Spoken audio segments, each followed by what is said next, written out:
¿sí? Disculpen, pero es la tecnología. Ahí empezamos a grabar. Bueno, entonces, nosotros le decíamos, veníamos hablando así con Bautista, de que es emblemática esta pintura porque representa y simboliza un debate filosófico entre quizás hayan sido los pensadores más importantes del mundo antiguo, de lo que se considera el mundo antiguo, y hay características que los une y hay características que los separa también a estos dos filósofos, ¿no? Primero, en principal, nosotros tendríamos que decir que ambos escriben en el siglo IV, ¿sí? Más o menos de Grecia, y Grecia está en crisis, ¿no? Y evidentemente están señalando en sus obras, tanto Platón como Aristóteles, esta crisis, ¿sí? Esta crisis que está sufriendo la polis ateniense. Eso por un lado, eso me parece que es un punto de unión. Y ustedes les decía, me dirán, pero ¿cómo puede ser? ¿No era que Aristóteles y Platón, uno era discípulo del otro, ¿sí? Que en verdad Aristóteles era discípulo de Platón? Sí, es discípulo, pero en un momento se aleja de su maestro, ¿no? Y dice, bueno, como bien decía Bautista, en verdad, pensar este mundo dividido en un mundo inteligible y un mundo sensible, lo único que hace es complejizar la jerarquía y la clasificación de todo el sistema que yo estoy pensando. Vamos a salir de esa idea platónica de la idea, vamos a pensar más la idea de la sustancia, ¿sí? Vamos a pensar en jerarquizar y ordenar el mundo y vamos a pensar en lo terrenal, no tanto en la idea, en el mundo de la idea al sentido platónico. Si nosotros pensamos en Aristóteles, tenemos que pensar en sistemas, en jerarquías, en estructuras, ¿sí? Y es así como él va a analizar las 200, creo que eran 256 polis, ¿sí? Viendo cómo estaba gobernada cada una y llegando a esa conclusión de las formas puras e impuras, ¿sí? De la democracia deviene la demagogia, de la monarquía deviene la tiranía, ¿sí? En su estado puro, un buen gobierno es un gobierno monárquico, pero puede devenir en una forma impura, en una tiranía, así como la democracia en una demagogia, ¿sí? Y la aristocracia en una oligarquía. Bien, son cosas, estoy repitiendo conceptos en verdad de filosofía que ustedes ya lo han visto, pero sí me interesa analizar esto, ¿no? De que, como bien decía Whitehead, toda la filosofía occidental puede ser una nota al pie de estos dos filósofos, de estos grandes dos filósofos, ¿sí? Primero, en principal, yo lo que le voy a decir es lo siguiente, no es lo mismo leer a Aristóteles que leer a Platón. ¿Por qué? Porque nosotros decíamos que ¿cómo escribe Platón? ¿Qué utiliza en sus escrituras? En sus libros. Diálogos.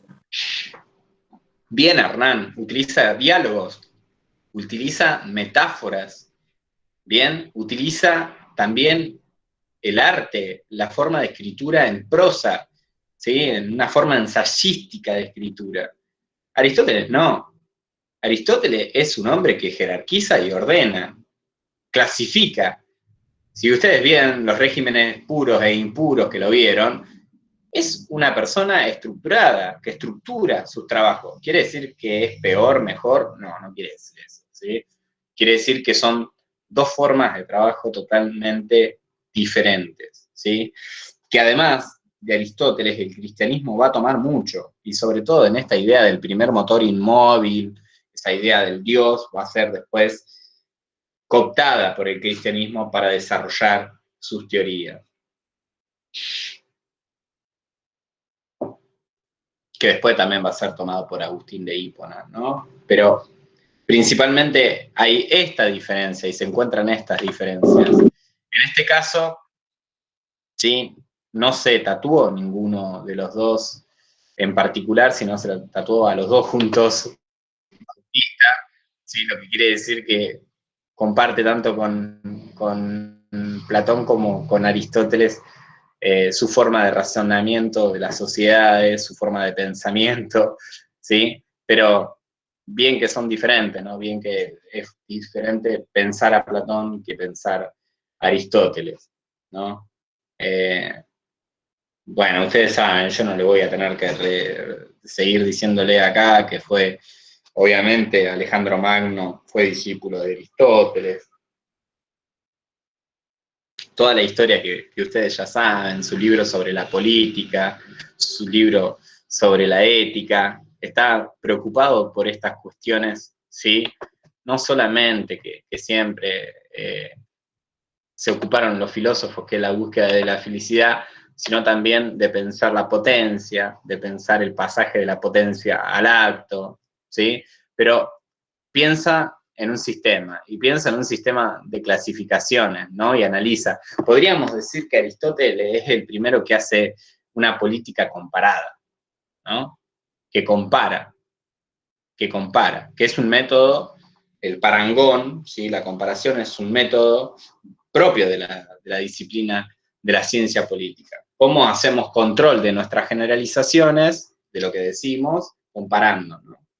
Y este sistema de clasificación y de ordenamiento jerárquico le permiten ordenar el mundo, pero el mundo terrenal.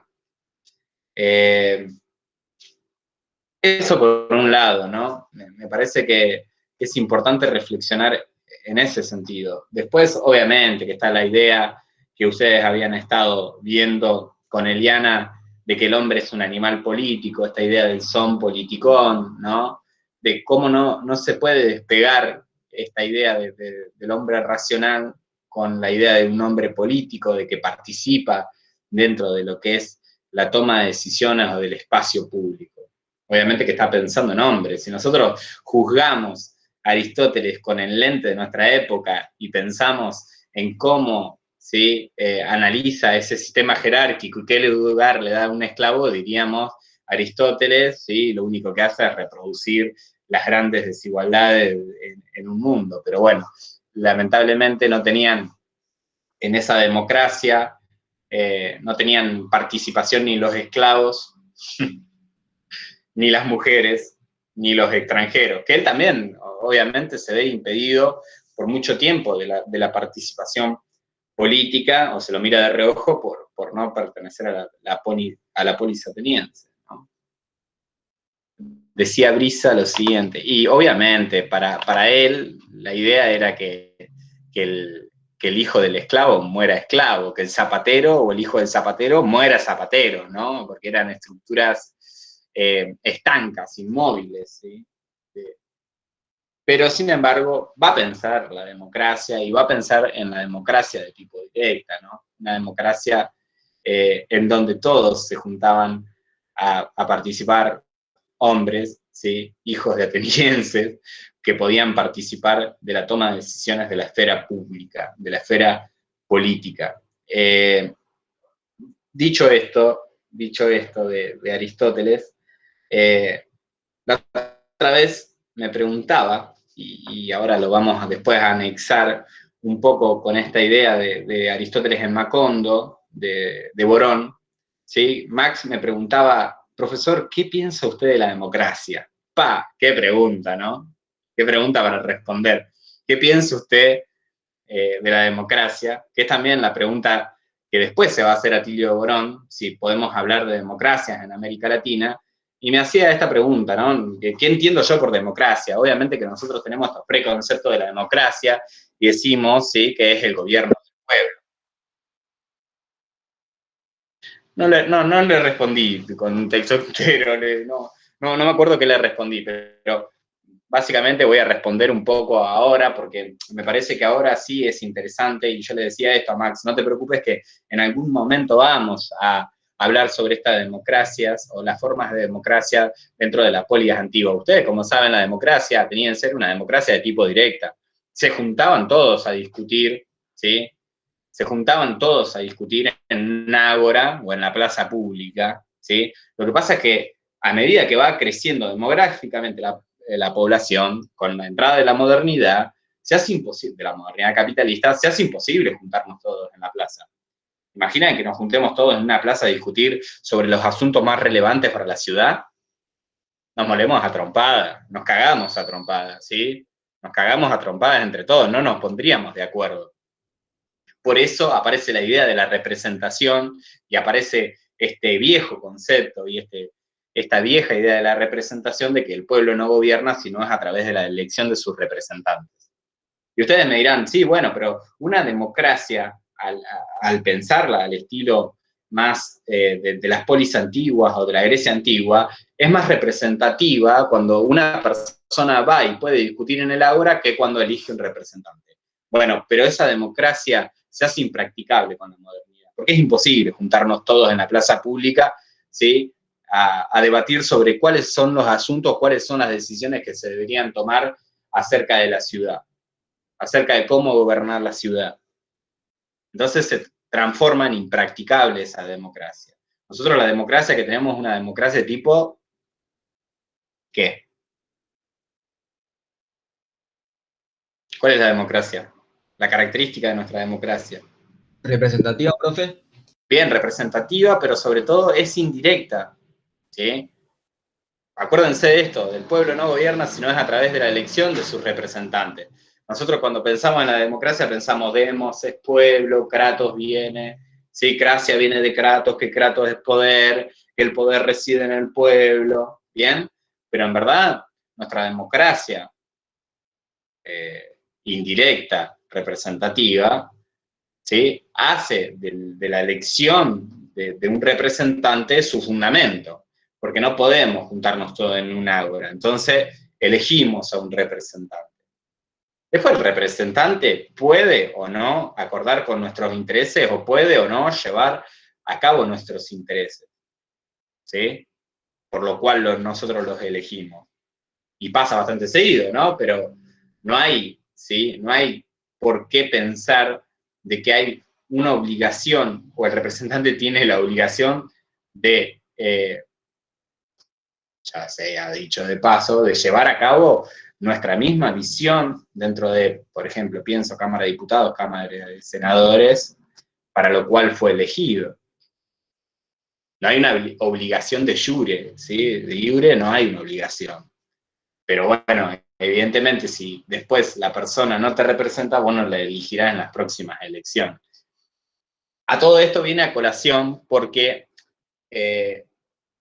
esta idea de democracia es puesta también en tela de juicio, no solamente por Atilio Borón, sino por otro jurista y pensador que se llama José Nun, que se pregunta si la democracia es el gobierno del pueblo. Anoten esto, si la democracia es el gobierno del pueblo o es el gobierno de los políticos. Y acá surge un interrogante, ¿sí? Surge un interrogante, maravilloso para pensarlo, ¿sí? Si la democracia verdaderamente es el gobierno del pueblo o es el gobierno de los políticos. Y lo escucho ustedes, a ver, me callo un poquito. Profe. Sí. Bueno, respecto a lo que hablamos en clases anteriores, tanto con lo que está ocurriendo en Chile ahora, con la reforma de la Constitución Nacional chilena y lo que está ocurriendo en Colombia.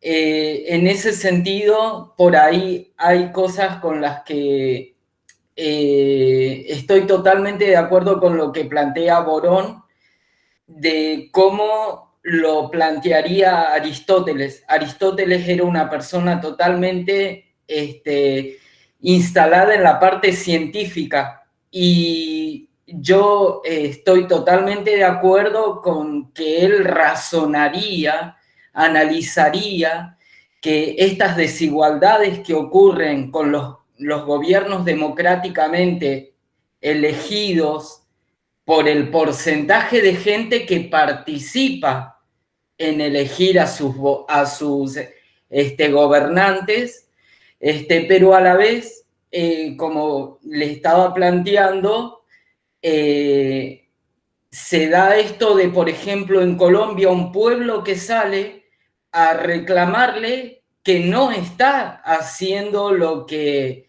le conviene a la mayoría del pueblo colombiano. Y es por eso de que están viviendo la situación que se vive, ¿no?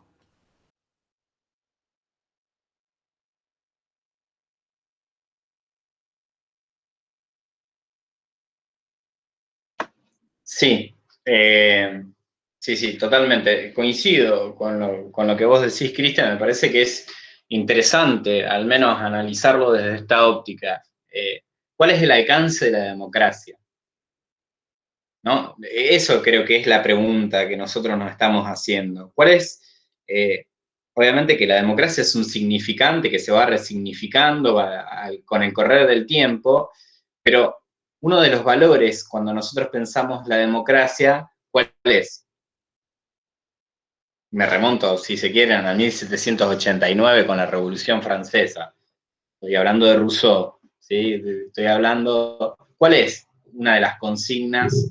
Bien, perfecto, Bárbara. Una de las consignas de la democracia es la isonomía. Y esta isonomía es fundamental también en los griegos, que es la igualdad, que todos somos iguales ante la ley.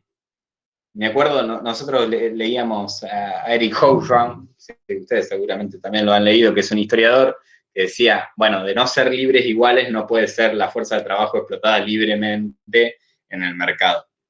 No importa, pero digo, nace con esta idea de la isonomía, con esta idea de la igualdad, la democracia. Cuando uno piensa la democracia, piensa en la igualdad, pero si analiza los contextos de un sistema de producción de tipo capitalista, se da cuenta que concentra la riqueza en pocas manos, que hay una distribución desigual, ¿sí?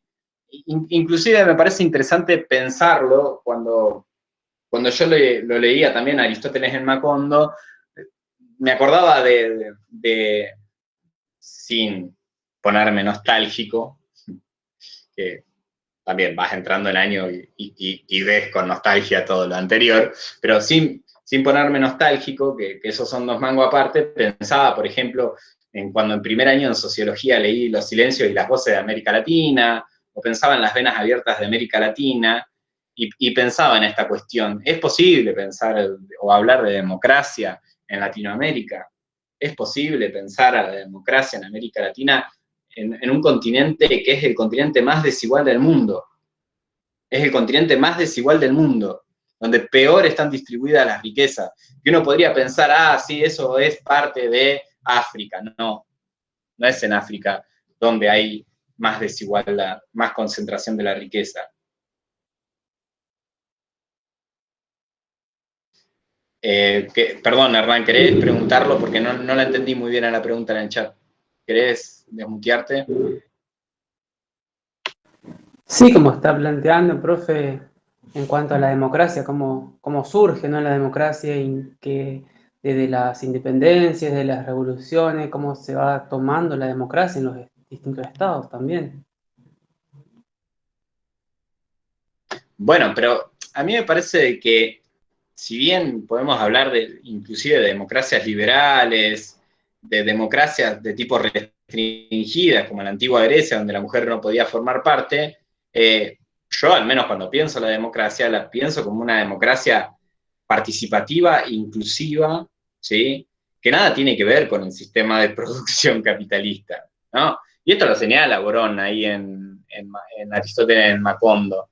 Bueno, realmente podemos pensar de que hay un punto de anclaje, ¿sí? Entre un concepto como la democracia y un sistema de producción de tipo capitalista que permanentemente genera desigualdades, ¿sí? Que concentra la riqueza en pocas manos, Y la forma donde, de generar esa riqueza, digamos, del bien, dinero basado en la explotación y el de la fuerza de dinero trabajo. generando intereses y generando más dinero, digamos, sin eh, las empresas que existían antes que daban trabajo, digamos, hoy ya no existen, porque hoy están los grandes conglomerados económicos, fue el nombre, Pinco y demás, o sea, que vienen, invierten en bonos, te dan plata, ganan plata con los intereses, o sea, eh, el gobierno de Macri fue muy de eso, digamos, o sea, intereses, bonos y demás, y ganancia para los bancos y lo demás, deuda, dejando deuda, digamos, qué sé yo, no hay una real producción de trabajo, digamos, sí, invertimos, no sé, carretera, en puentes, en modernizar una escuela, que de última van obreros, trabajan, no. O sea, intereses, plata, generando más plata de esos intereses y punto, digamos. Igual en eso creo que esto no es como qué fue primero, la gallina o el huevo. O sea, acá el capitalismo fue lo primero que fue concebido, parido, no sé por qué especie, creo que fue la burguesa, y fueron los que constituyeron y después supuestamente dieron origen, como usted decía, profe, en el caso de Rousseau, que dijo de que el pueblo es quien tiene el dominio, quien tiene que constituirse, y en ese tiempo también se dio la construcción de la Constitución, de las normas, las leyes que rigen, organizan a las sociedades. Entonces, en este sentido, yo calculo, o a lo mejor capaz que hicieron algún tipo de trama ficticia cuando generaron la Constitución, pero de todas maneras yo, como le planteaba respecto a la situación de Colombia, yo particularmente ahora, por ejemplo, acá en la provincia de Neuquén, le comento para aquellos que por ahí no están conociendo, el gobernador de la provincia de Neuquén había llegado a un punto de que ya los boliches también estaban abiertos, pese a la situación pandémica que está sucediendo. Los hospitales están totalmente colapsados y ahora el gobernador, bueno, se da cuenta de que si no corta con un poco el movimiento de gente en la calle, bueno, no va a haber manera de cortar el contagio que está habiendo a nivel provincia. Y en ese sentido yo creo que la Constitución a mí me ampara. Hace un par de meses atrás estaban en conflicto los trabajadores de la salud pidiendo de que se les dé un salario como corresponde, estando en la primera línea, como se dice comúnmente, atravesando esta situación pandémica. Pero yo creo, y lo hice inclusive cuando convocaron a circular, a marchar por la avenida Las Cuagas hasta el Monumento San Martín. En un momento, yo soy enfermo crónico, tengo diabetes desde los 13 años, pero consideré de que me parecía un reclamo bueno, y que como ciudadano consideraba que tenía que yo apoyar lo que estaban pidiendo los vecinos que están en la parte del sector salud. Y en ese sentido creo que la Constitución me ampara. No nos detuvieron, si bien la policía estaba cercando toda la avenida por donde transitamos, pero creo en ese sentido puedo decir de que al menos la democracia funcionó porque no hubo agresión, la policía no reprimió, se permitió la marcha y la movilización. Obviamente la gente por ahí en ese sentido también, vos planteabas, Milton, no podemos reunirnos todos en un ágora, pero es que el pueblo en realidad, cuando está desconforme de algo, lo puede manifestar. Y la Constitución te cubre, te protege de que no te tienen que meter en cana, ni venir con una represión o golpes. Vos podés manifestar tu desacuerdo de lo que está haciendo el gobierno que está dirigiéndonos. Sí, habría que, en verdad, sí, hay varias cosas. Primero, algo que decía recién Julio, ¿sí? De la bicicleta financiera y del macrismo. En verdad, Atilio Borón está pensando generalizadamente sobre todos los dirigentes políticos, ¿no? Sin hacer distinción de un tipo u otro, ¿no? Es como que mete a todos en la misma bolsa. Pertenezcan a un campo nacional o popular, o pertenezcan más a las élites y a sectores más conservadores, podemos decirlo, me parece que está diciendo de que en definitiva los dirigentes políticos cada vez viven a una distancia mayor de cómo vive su pueblo, y en una Latinoamérica donde la mayoría, ¿sí?, de estos países tienen niveles de pobreza alarmantes, no se puede hablar de democracia. No solamente, y esto me parece que es fundamental, y yo acá coincido con Borón, no se puede hablar de democracia si la mitad de tu pueblo está pasando hambre. No se puede hablar de democracia cuando la mitad de tu pueblo está pasando hambre. No solamente, la democracia no es solamente el hecho de ir a votar y elegir, ¿sí?, a nuestros representantes. La democracia tiene que tener otro horizonte, que es la búsqueda de igualdad, ¿no? Si hay grandes desigualdades, sí, obviamente, es un poco lo que están diciendo en el chat. Parece que no hay una armonía, un equilibrio, para ponerlo más en términos de lo que pensaban los griegos, entre el capitalismo y la democracia. Se vuelve un fetichismo. Usa esta palabra marxista, porque fíjense que en el texto él empieza hablando de Aristóteles, pero por ahí se va con Marx, ¿sí? Y es que Marx también toma cuestiones de Aristóteles y piensa también en Aristóteles, ¿sí? Y está pensando, si bien piensa más en el término, ¿sí?, o utiliza más que nada la dialéctica hegeliana, está pensando en Aristóteles, porque Aristóteles piensa esta idea de la sustancia y de la materialidad, ¿no? Y que después es retomada también por Marx, y me parece que si bien primero vas a hablar a Aristóteles para decir, bueno, en verdad yo me puse a observar todo lo que pasa en Latinoamérica y comparar, porque además, esto es excelente, yo como le decía, Aristóteles era una persona que se puso a analizar, además de haber fundado la academia, además de haber fundado esas escuelas de pensamiento, se puso a comparar 256 formas de organización gubernamental y de gobierno en las polis antiguas. Él lo trae para analizar las democracias latinoamericanas y decir, che, lo que está pasando acá no es una democracia, ¿sí? No es una democracia para nada. Esto no tiene nada que ver con la democracia o con la búsqueda de felicidad.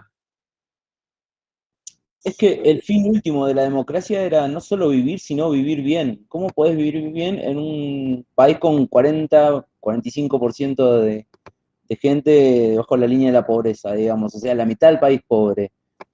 ¿De qué vivir bien estamos hablando cuando no hay acceso a bienes básicos, digamos? Sí. Bueno, esa es la visión. Pero, a mí me parece interesante analizar un poco, antes que ingresemos, ¿sí?, que hayan ingresado todos, todas, todes, ¿sí? Bárbara me decía lo siguiente, estuve buscando, bien ahí, bien por Bárbara, ¿qué es Macondo?, ¿no? Y ella decía, bueno, me parece que tiene que ver con un libro de García Márquez que se llama 100 años de soledad, que Macondo es un pueblo pobre, ¿sí?, endeudado además, y lo utiliza para caracterizar también los países de Latinoamérica y la situación de Latinoamérica a Atilio Borón. Pero también ahí me parece que es interesante analizar este juego entre lo que era la utopía, o lo que es la utopía de Tomás Moro, ¿no? Y de pensar esta idea de una sociedad armónica y reconciliada sobre sí mismo, y la distopía, o su reverso negativo, o su antítesis, ¿sí?, que es Macondo, ¿no? Latinoamérica es Macondo.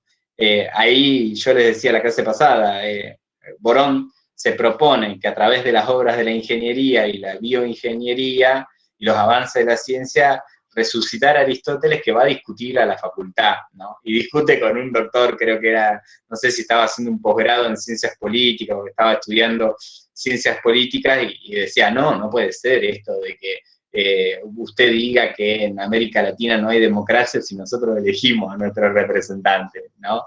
Y lo pone a hablar, en verdad, Aristóteles. Yo no sé si Aristóteles diría esas cuestiones, pero al menos es interesante ese juego que propone Borón, ¿no? De decir, bueno, traigo un autor para pensar contemporáneamente una problemática que es la desigualdad que produce este sistema de producción capitalista. Obviamente que Borón es marxista, obviamente que es de izquierda, ¿bien? Pero además, no solamente que es marxista y de izquierda, sino que le costó mucho aceptar, sí a Chávez, pero le costó mucho pensar de que los movimientos nacionales y populares eran algo distinto en América Latina. Yo la última vez que lo escuché vino acá a la Universidad Nacional del Comahue y todavía seguía pensando con categorías marxistas la realidad, ¿no? Y creo que también lo va a hacer, pero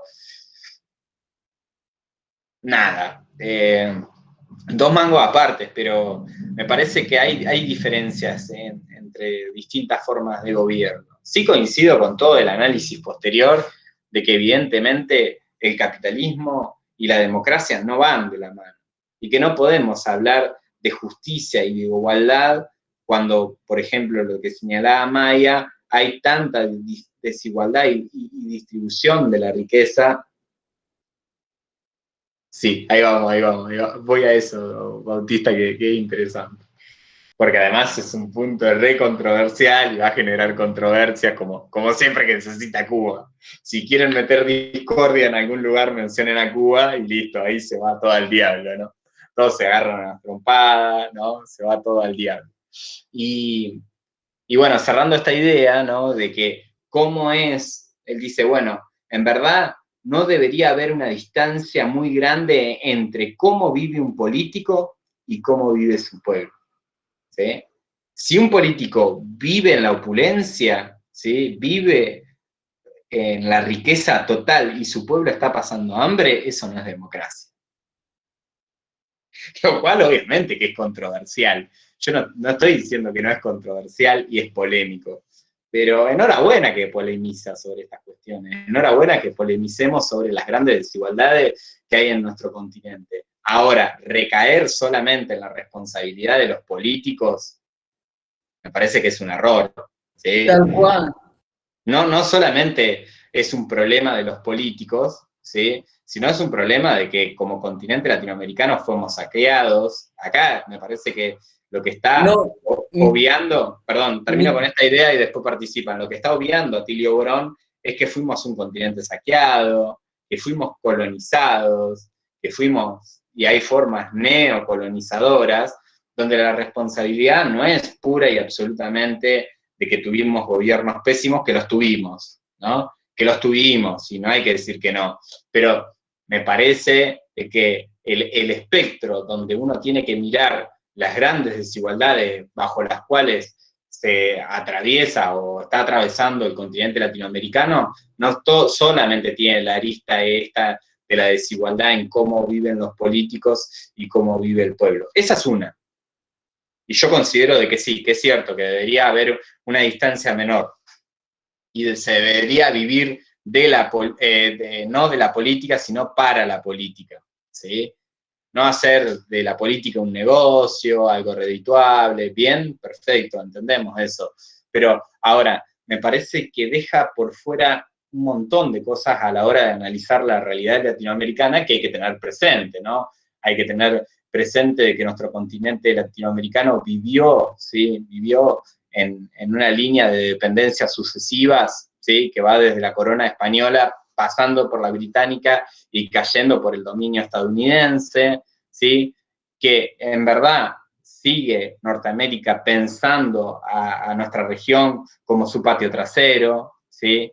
Y tenemos que pensar también las dictaduras genocidas y militares por las cuales fuimos atravesando, y ustedes miran, bueno, pero profesor, es siempre como culpar o desligarse de responsabilidades a la hora de tomar decisiones y sacar los países a reflote, o reflotar el continente latinoamericano, refundarlo, o pensar líneas de independencia.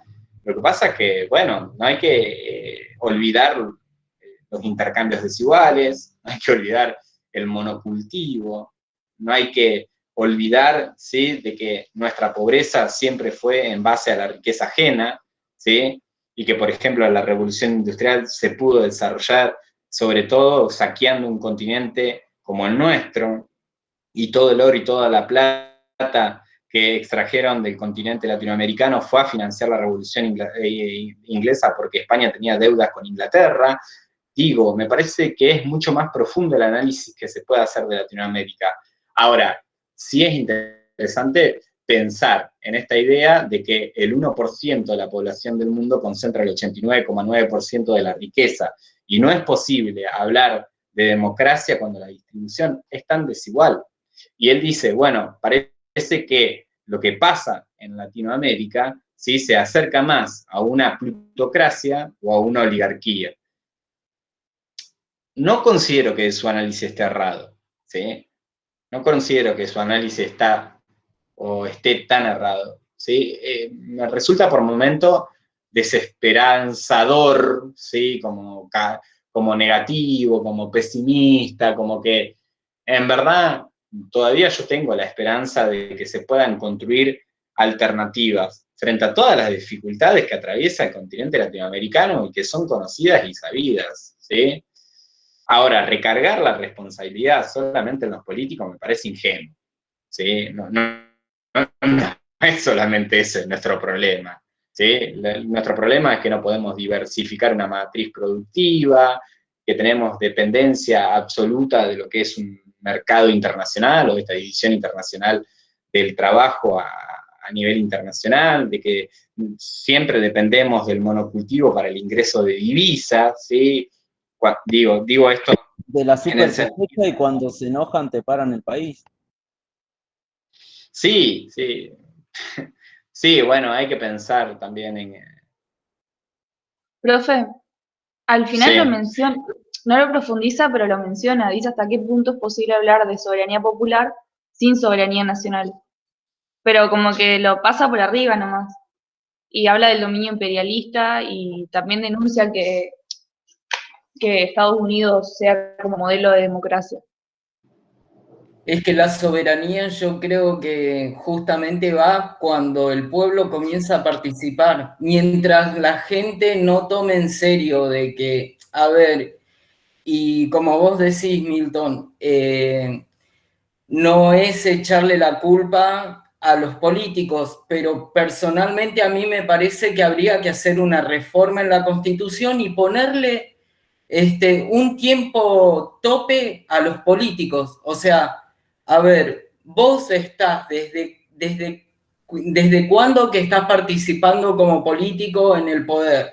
Por ejemplo, el gobernador de Río Negro dejó el cargo porque ya no podía volver a asumir, ahora está la gobernadora, pero él está ocupando ahora un puesto como legislador de la provincia de Río Negro.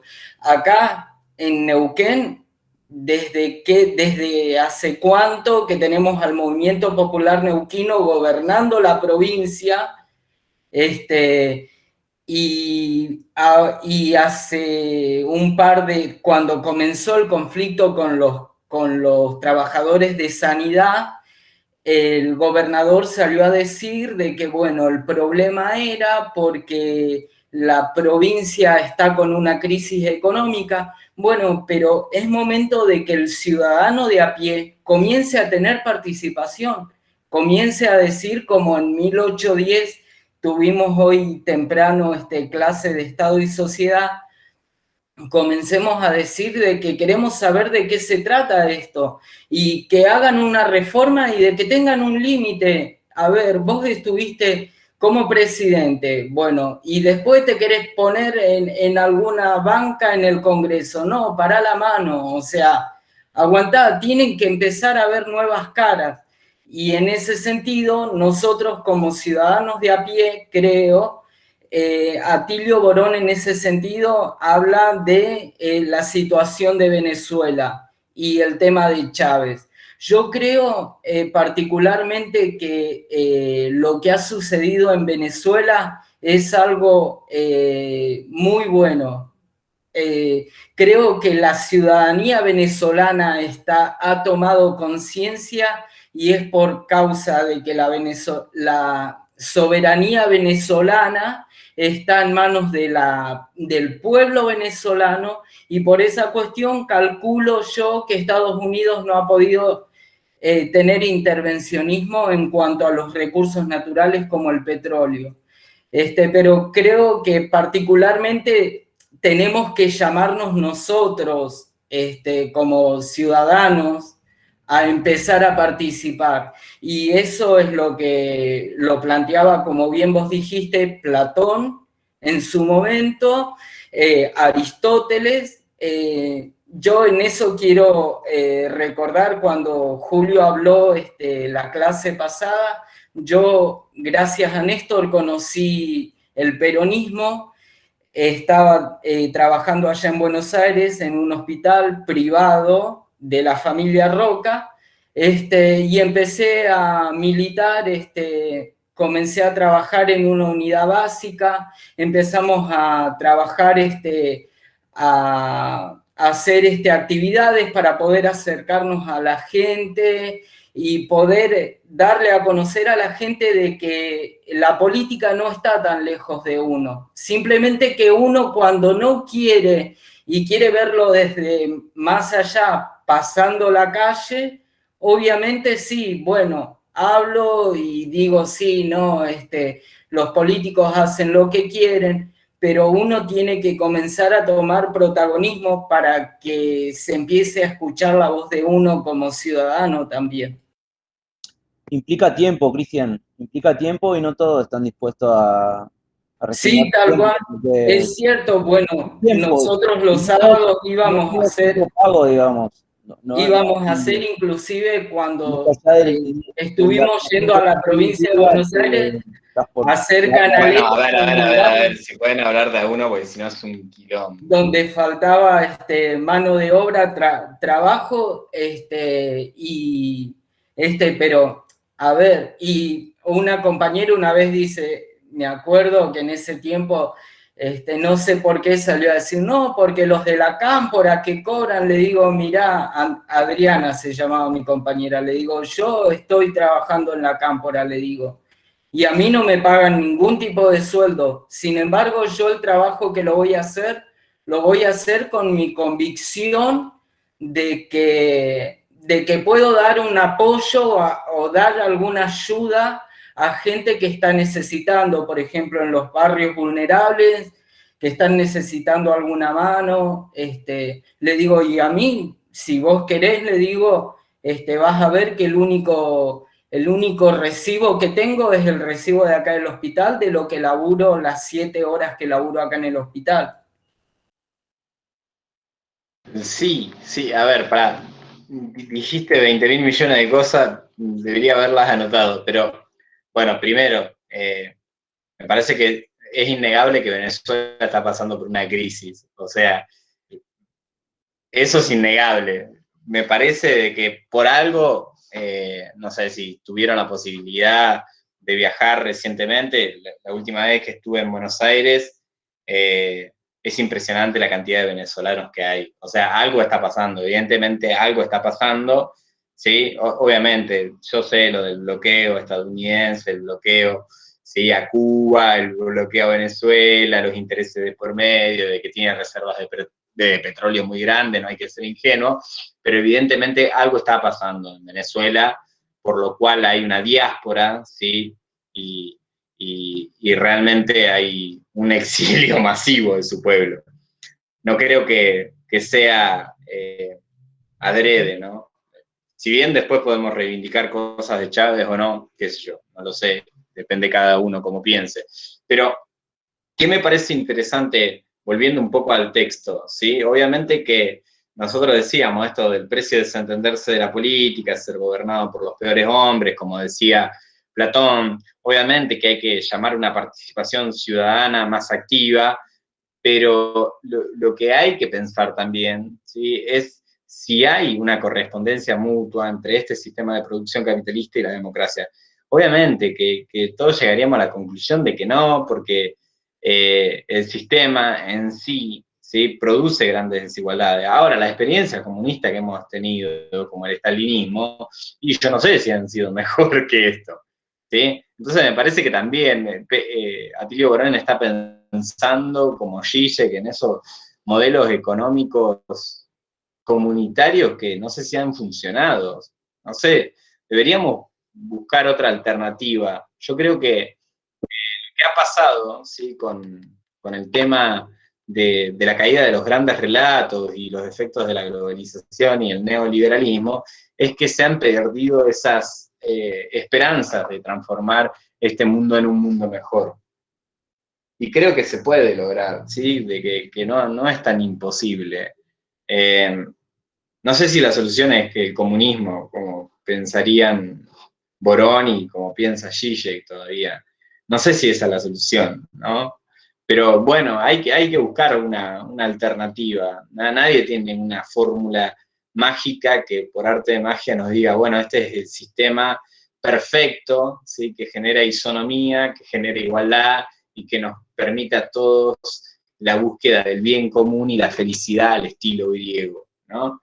Pero bueno, a priori es un buen análisis preguntarse de si solamente alcanza el hecho de elegir a nuestros representantes cada 4 años. Sí, obviamente que vos decías, bueno, el pueblo tiene la capacidad de salir y protestar y es un derecho que está establecido dentro de la Constitución Nacional.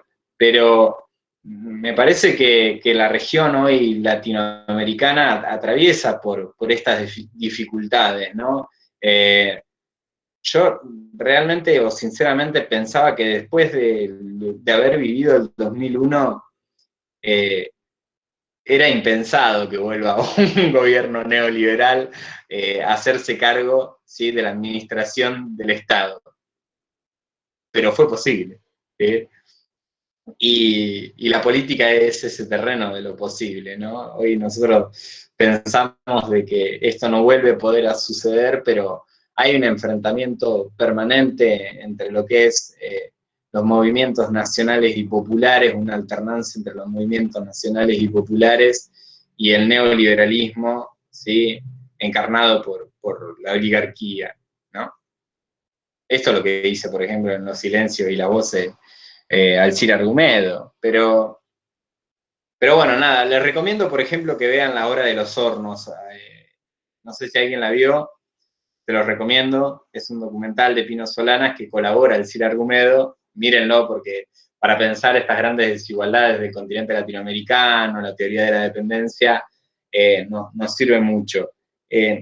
Sí, sin lugar a dudas, me parece que el escenario es complejo, ¿sí? Es complejo pensar la realidad latinoamericana, y no estoy descubriendo la pólvora con esto, pero a ese retorno, ¿sí? A ese fin de lo que puede ser la primavera de los movimientos nacionales y populares, como dice Enrique Dussel, ¿sí? Hay un texto que se llama Pensando de Bolivia, si se quieren profundizar en estas cuestiones de los debates actuales sobre Latinoamérica, que me parece que es interesante, Pensando de Bolivia se llama, ¿sí?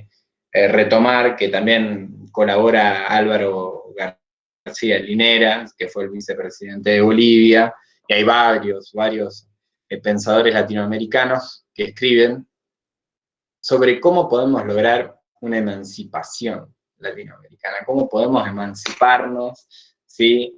de todos estos poderes que andan por ahí dando vuelta y nos someten y no nos dejan levantar cabeza.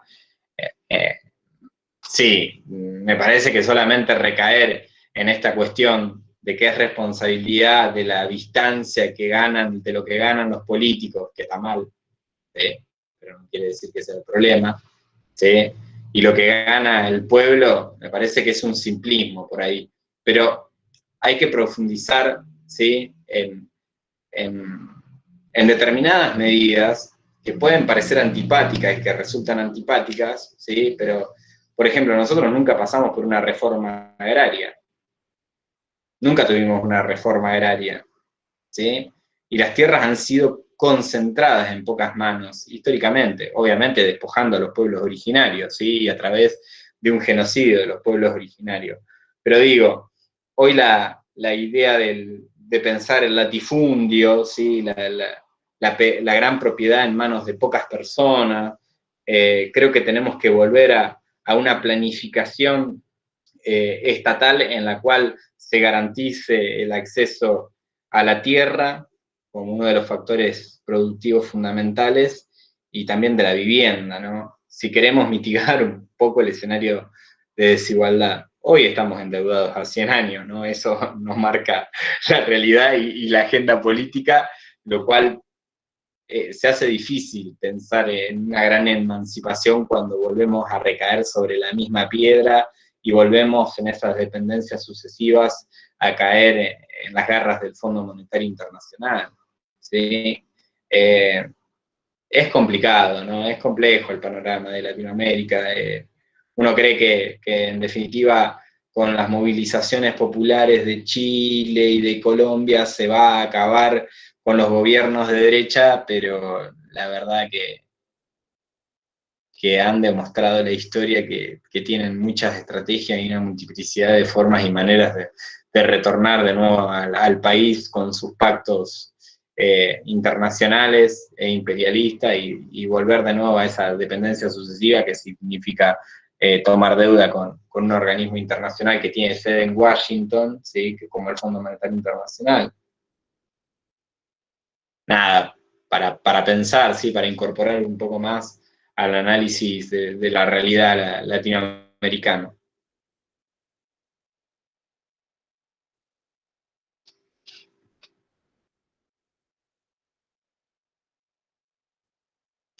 Pero obviamente que el neoliberalismo y la democracia no van de la mano, ¿sí? ¿Qué es esta idea del mérito propio, de la meritocracia, del esfuerzo personal, de transformar a la sociedad, ¿sí? En empresarios de sí mismo, de que cada uno tiene, ¿sí? Dentro del mercado las mismas igualdades y oportunidades? ¡Bah! Eso es una mentira, eso es un cuento que nadie se lo cree.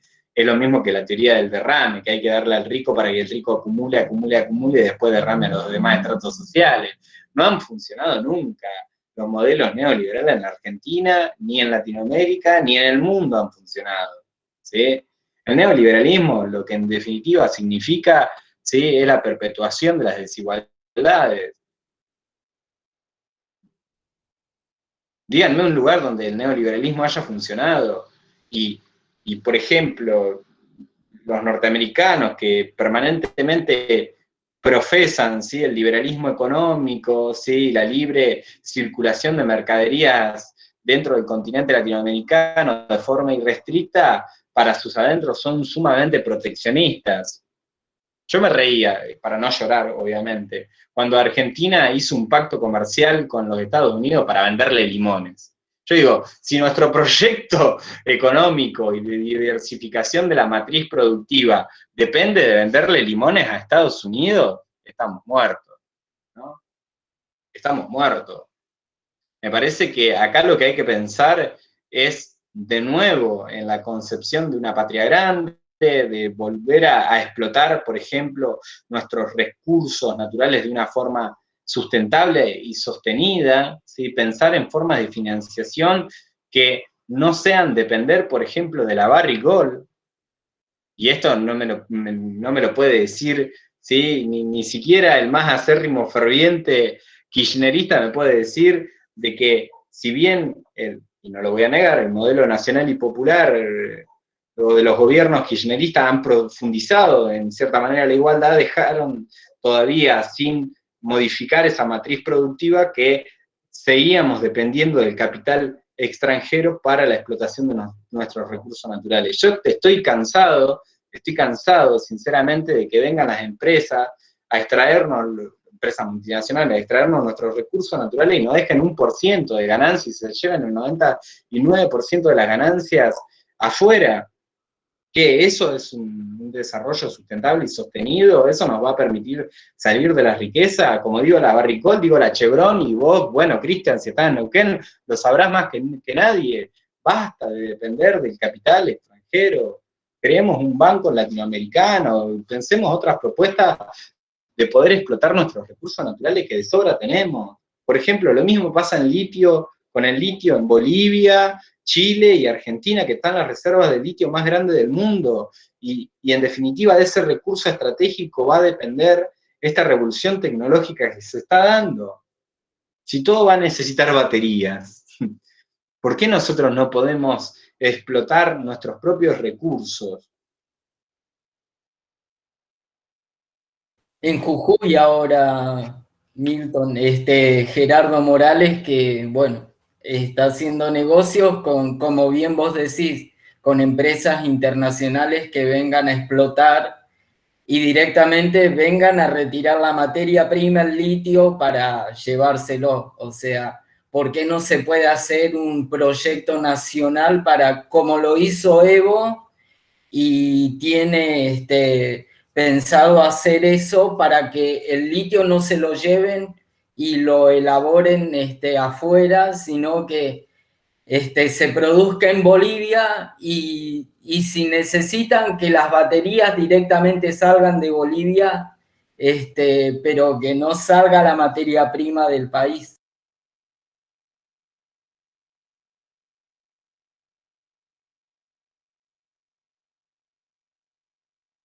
Sí, sí, obviamente. Me parece que bueno, seguimos también dependiendo de las divisas que nos entrega la soja, el monocultivo, y no pensamos en cómo crear ciencia y tecnología que evidentemente son los dos pilares fundamentales a desarrollar, ¿no? Y lo que hay que desarrollar para, entre comillas, ser competitivo a nivel mundial.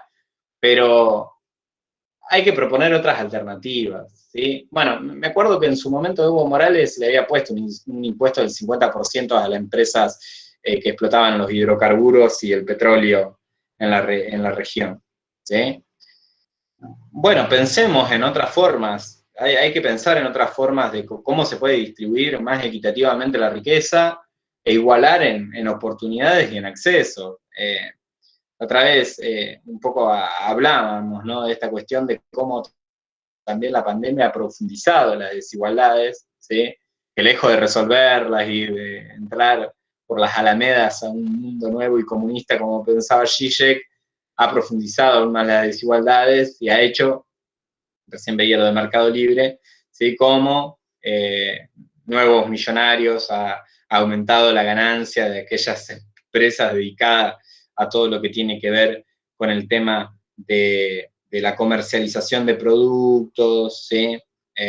Bueno, seguimos pensando también, a mí me pasa mucho con esta cuestión de pensar la uberización de la economía, ¿no? Cómo en el último tiempo cada vez más la economía se ha transformado en una precarización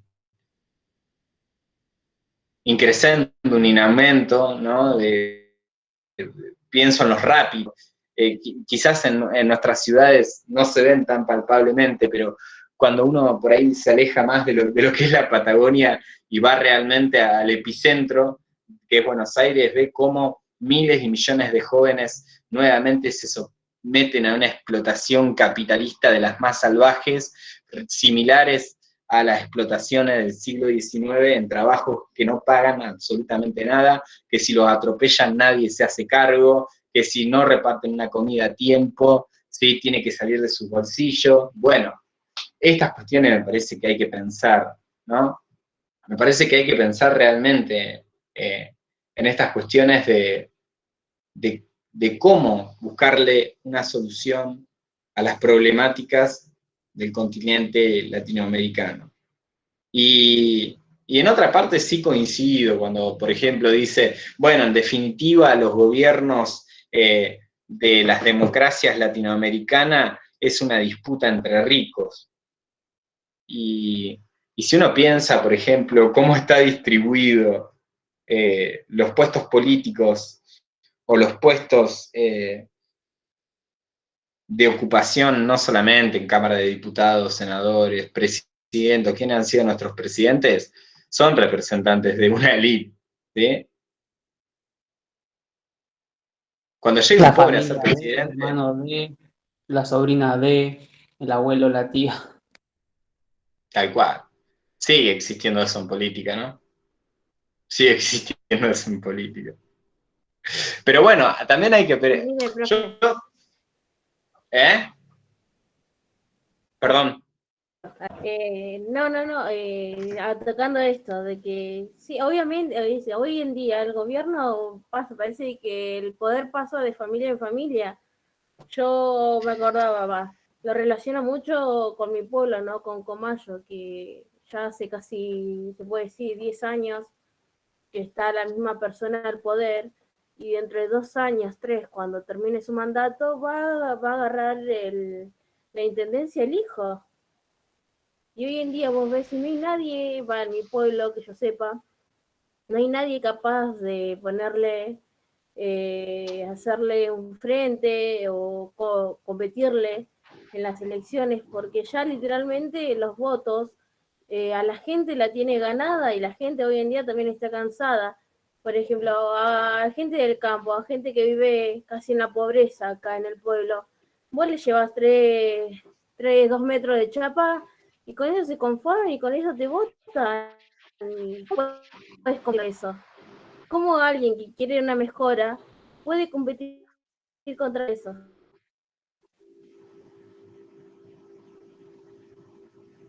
No, Bueno, bueno, acá en pero... Comayo, Julio, está, bueno, Hermosilla, lo digo el nombre, Raúl Hermosilla, está casi 10 años en el poder y después va a seguir el hijo.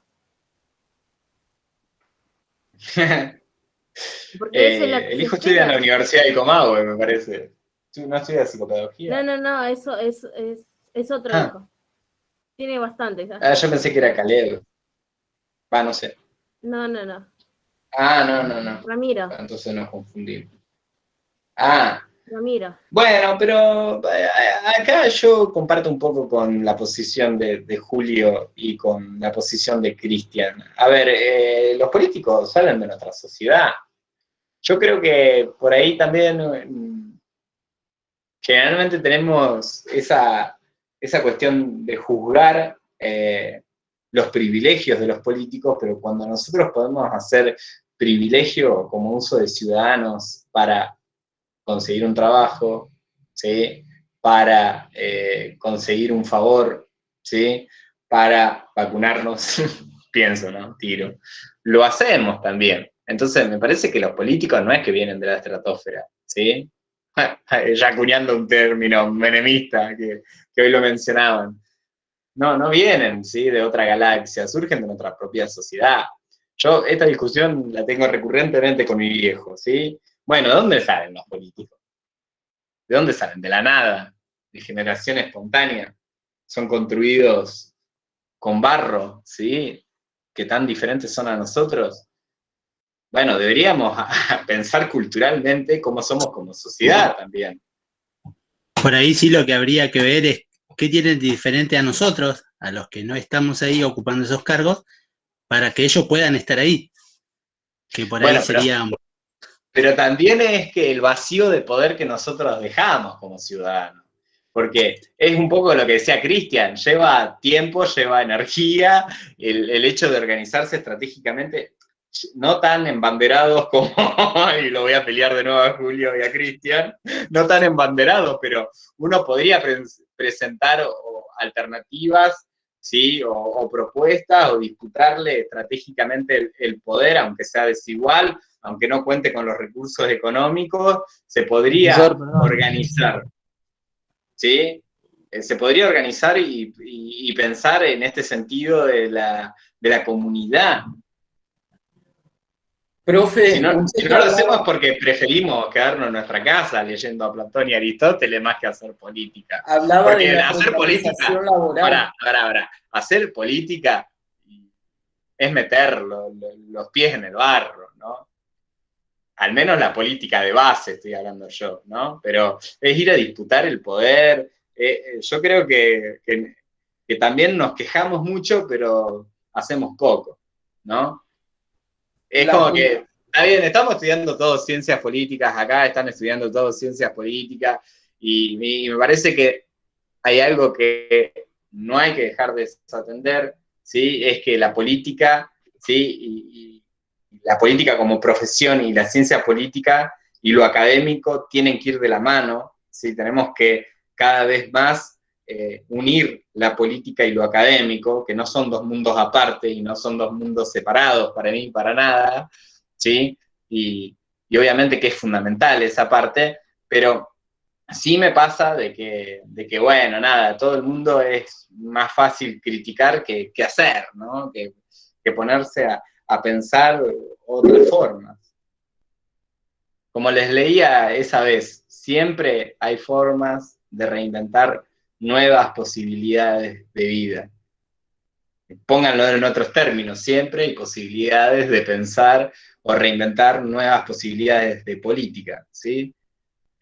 La oportunidad está, lo que pasa es que, bueno, genera un desgaste muy, muy grande de energía. Bien, Bautista, habían levantado la mano primero Maya, después no sé quién más, y después Bautista.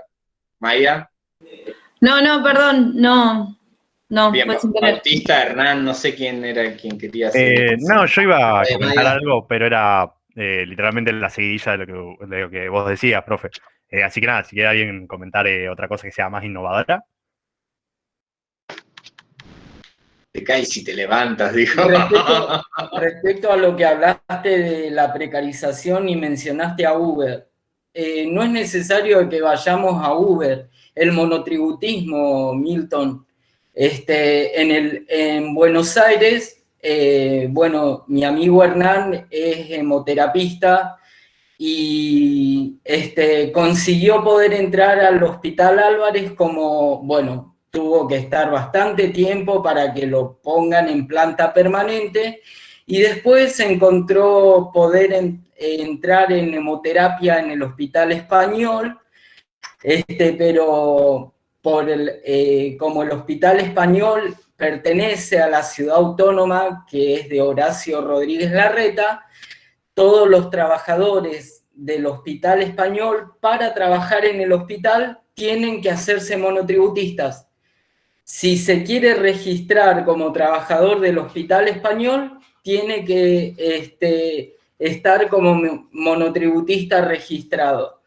Y el monotributismo, si bien vamos a decir que es un registro, no es en sí un trabajo registrado como corresponde, como es lo de la ley, digamos.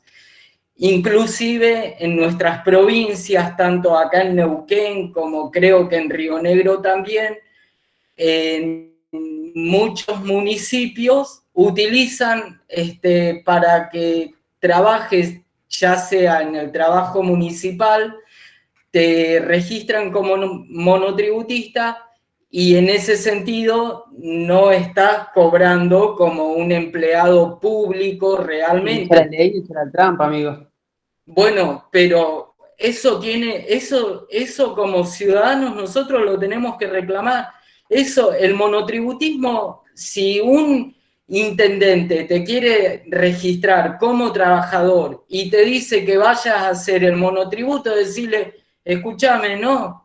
O sea, si vos me estás ofreciendo un laburo como, no sé, como administrativo público dentro de tu municipio, no me pidas que registre el monotributo, que me registren el monotributo. No, me tenés que hacer un recibo de sueldo y yo tengo que empezar a cobrar como un trabajador municipal, que es lo que corresponde. La ley es así, clara y precisa, no monotributo. O sea, el monotributo es otra cosa. Por ejemplo, yo estoy, desde que vine acá a Neuquén como comerciante, bueno, estoy registrado como monotributista por el hecho de que yo tengo mi máquina, estoy laburando, pero ese es un asunto propio mío, como por comerciante, por como yo me registré. Pero teóricamente, si vos vas a trabajar en un municipio, no te tienen que poner como monotributista, porque después del día de mañana, está bien, ponele que a vos te van a estar pagando, no sé, buena plata, pero el día de mañana, cuando vos te jubiles, vas a terminar con una jubilación de morondanga, simplemente por el hecho de que te tenían registrado como monotributista. Y por eso mi amigo Hernán en hemoterapia dejó el trabajo, el laburo en el Hospital Español, porque me dice, Cris, estoy laburando, vos no sabés lo que es el laburo dentro del Hospital Español, pero sin embargo, como estoy registrado como monotributista, el día de mañana, mi aporte en el Hospital Español va a ser miserable. Bueno, sí, seguimos. Es cierto lo del monotributo, es cierto lo de la precarización laboral, también del trabajo informal, ¿no? Tenemos todas estas problemáticas a resolver, ¿no? Todavía a resolver y que todavía no encontramos una forma, ¿no? Vuelvo en algo que había dicho Bautista anteriormente, que él dice, bueno, si nosotros pensamos, y acá sí traemos a debate la siempre y tan polémica Cuba, bien, si nosotros volvemos al debate, ¿sí? de la idea de la democracia y el capitalismo, y si entendemos que la democracia es la búsqueda de igualdad, y la igualdad es lo que ganan unos y lo que ganan otros, dice Atilio Borón, chan, chan, chan, chan, ¿sí? Que la democracia perfecta está en Cuba. Y ahí es genial. Me encanta que lo diga así, porque Cuba es el terreno de disputa, ¿no? Como que están los que están a favor de Cuba y los que están en contra de Cuba, ¿no? Nada.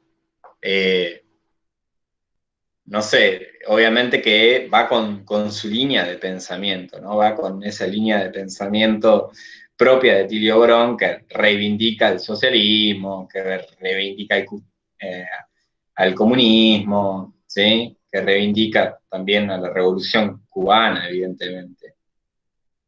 Ahora, tiene que haber otras formas alternativas de generar la revolución que no hayan sido las cubanas, pienso, no sé.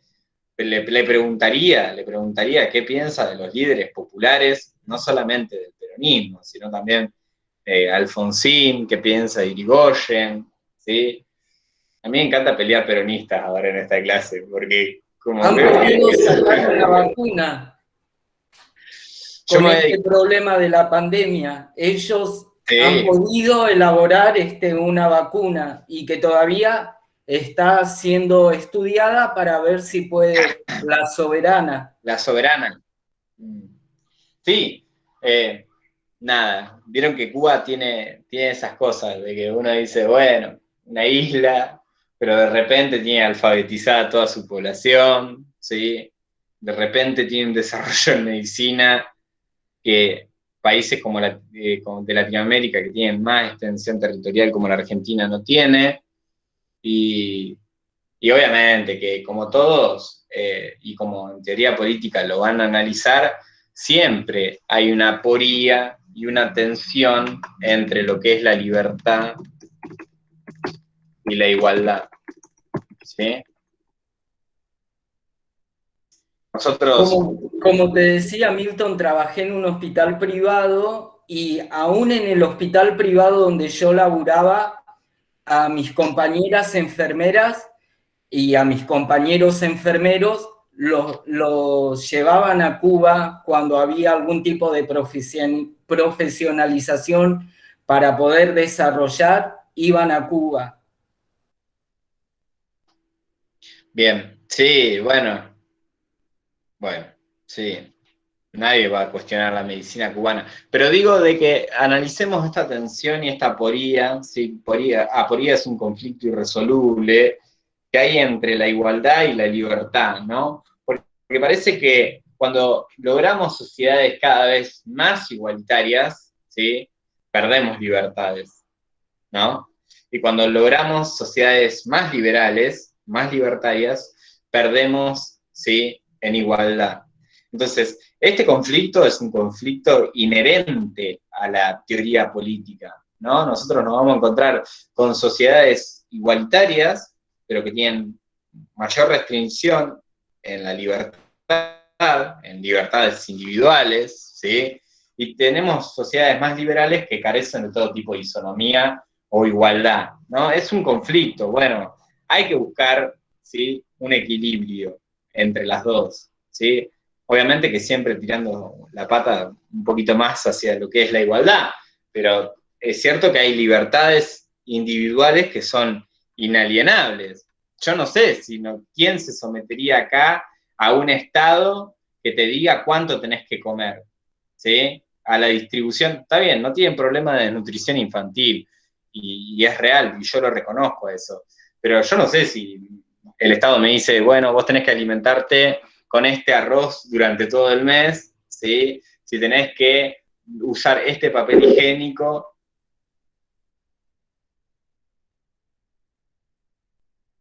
¿sí?, durante el mes, si estaríamos dispuestos a vivir bajo esas condiciones. No es para criticar el modelo cubano, o sí, ¿sí?, pero creo que tiene sus pros y sus contras, como todo, ¿no? Me parece que hay que ampliar la mirada, multiplicar la mirada a la hora de analizar los fenómenos sociales, que en definitiva es de los que nos encargamos los que hacemos ciencias políticas, ¿sí?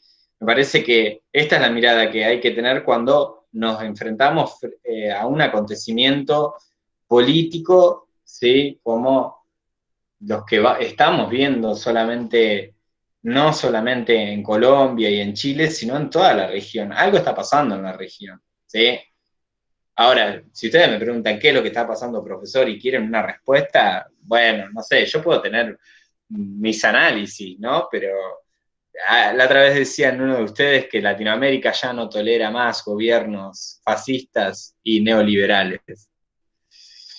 Y ojo, porque sí, ojalá yo desearía que haya una conciencia colectiva que nos permita un rechazo hacia el autoritarismo y hacia las prácticas neoliberales, pero la verdad que se encuentran todo el tiempo como los sectores dominantes y las clases dominantes permanentemente recurren a diferentes ardides, ¿sí?, para volver a retornar e implementar modelos exclusivos, ¿sí?, y no igualitarios.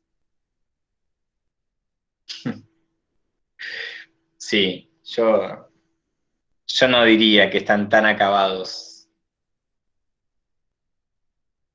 Bien, perfecto, sí. Hay que volver a participar en política, y la política no es solamente la política de los partidos políticos, ¿sí? La política es muchísimo más amplia que los partidos políticos. Quien quiera participar de los partidos políticos, bienvenida sea alguna forma de la participación, pero existen participaciones políticas diversas, ¿sí? Para mí la universidad es un lugar donde se tiene que hacer política, evidentemente. No estoy hablando de la política partidaria, pero sí de discutir. Bueno, sentémonos a discutir, organicémonos, pensemos estrategias. Bautista. No, sí, no quiero ser pesado con Chomsky ni nada por el estilo, pero también decía que tipo, una de las problemáticas que surgen son que mucha gente se deja de interesar o la aíslan prácticamente para que piense que la política no sirve o que se quede tipo más que nada sesgada con una idea de ponerle los políticos roban, ¿no? Y que no participen o no se generen revueltas o cosas así que lleguen a un lado real. Bien, Bautista, perfecto, porque ahí lo que impera, y eso iba, y con esto, bueno, podemos cerrar la clase de hoy, es cómo aflora permanentemente el discurso de la antipolítica, ¿no? Y lo tenemos todos recargado a eso. Pero siempre cuando pensamos la política pensamos en términos peyorativos, en términos negativos. Como dice Deleuze, nada se conquista desde la tristeza, ¿sí?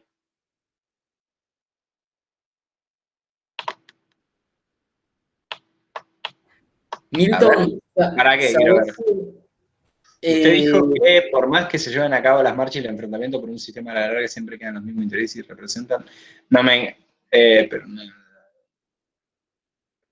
no entiendo. A ver, ¿querés decirlo, Hernán?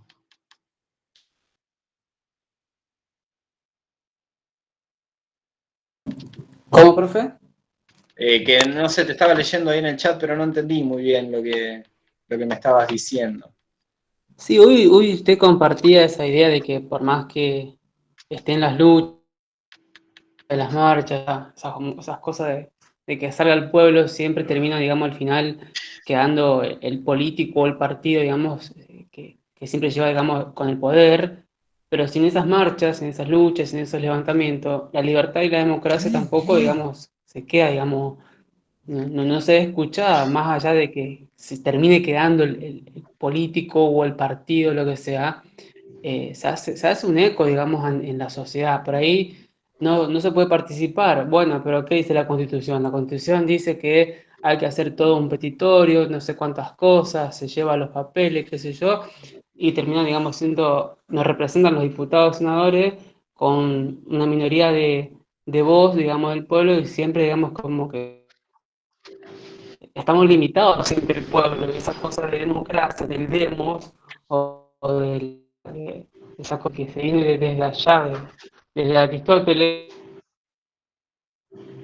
se ve muy poco, digamos, ¿no? Y tampoco, digamos, es una cuestión de que si se es popular, y bueno, estos movimientos justamente se dan por esto de la democracia, del pueblo, y partidarios populares, populistas, digamos, fueron los que dentro de todos siguieron o apoyan el común del pueblo, y bueno, se sigue en una rocola que es interminable. Bueno, pero a ver, yo lo que estaba diciendo, si bien estaba analizando, ¿sí? Estaba analizando la cuestión política y lo que escribía Atilio Borón, ¿sí? en el Aristóteles en Macondo.